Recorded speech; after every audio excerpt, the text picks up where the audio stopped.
好，我们看到选填最后一个题目 H 啊，H 这个题目也是比较难一点的题目，答对率只有18%啊。那这个题目也是一个多步骤啊，蛮有创意的一个推演题。它用到观念啊，主要是平面法向量啊，还有直线的方向向量啊，两个去搭配外积的应用。那题目给了这个正立方体 A B C D E F G H 啊里面的一些点坐标，顶点都知道了。那在边上面有 P 点，还有 R 点啊，利用这个比例可以看出它们的点坐标。那 Q 点不知道在哪里，在 AD 的线段上，也在 Y 轴上面。那条件是 PQR 的平面啊，跟这个直线 AG 是不相交的。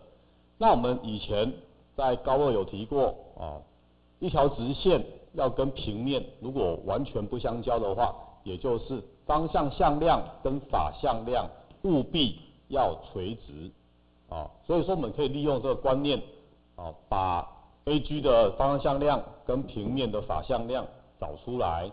找出来之后啊，做一个垂直，也就是内积为0啊，利用这个条件可以把这个 Q 的 Y 坐标给找到。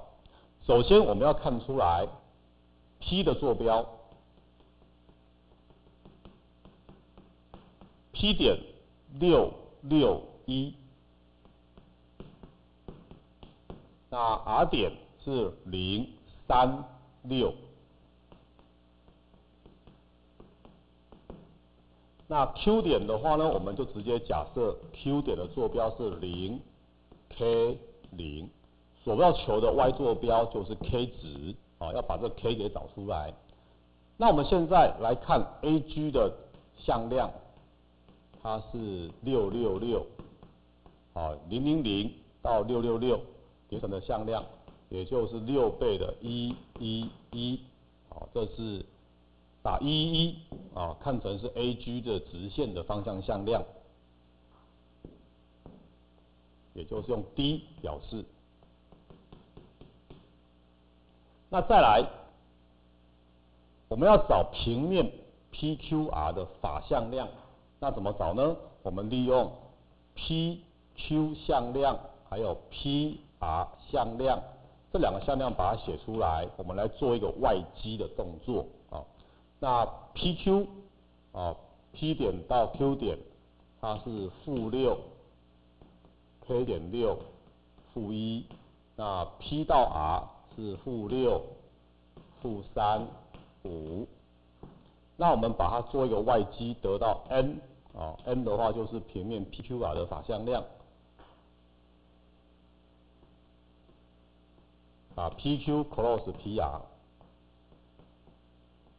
那先把 Y 分量 K 减6-3写出来啊，再写它的 Z 分量-15，形成一个二阶行列式，重复-15，回到前面-6，再重复-6，啊，回到中间的 Y 分量 K 减6-3。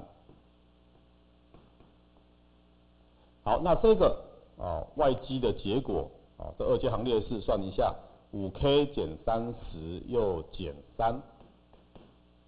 3，5K 减掉33啊，在这个地方是6加上30，36，再来是18啊，18去减掉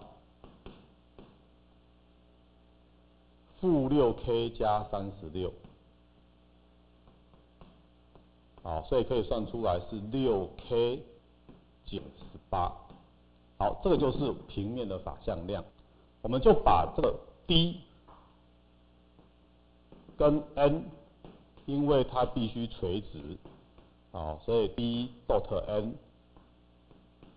好，这两个向量做一个内积的动作，1乘上 5K 减33。加上1乘上36，再加上1去乘上6K 减18，哦，它的值也就是 11K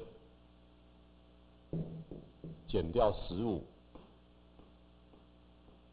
等于0，所以我们的 K 值就是11分之15，就是答案。